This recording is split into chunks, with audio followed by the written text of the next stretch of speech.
Ես 2000, եթե թիվը խառնեմ, խնդրում եմ կներեք, դուք կստուգեք 2022 կամ 23 կամ նույնիսկ 24 թվականի անկախության հռչակագրի օրվա իմ ուղերձում ես ասել եմ, որ իմ կարծիքն այն է, որ ուսումնասիրելով անկախության հռչակագրի տեքստը,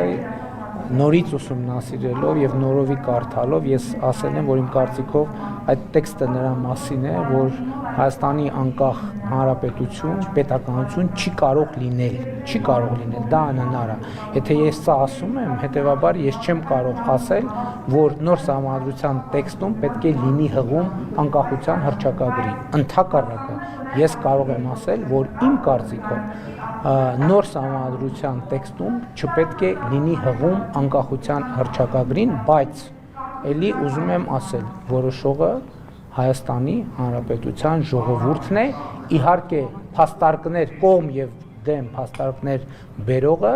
քաղաքական ուժերն են, քաղաքական առաջնորդները։ Քաղաքական դիրքորոշումն է, որ այդ այո, դա իմ քաղաքական դիրքորոշումն է։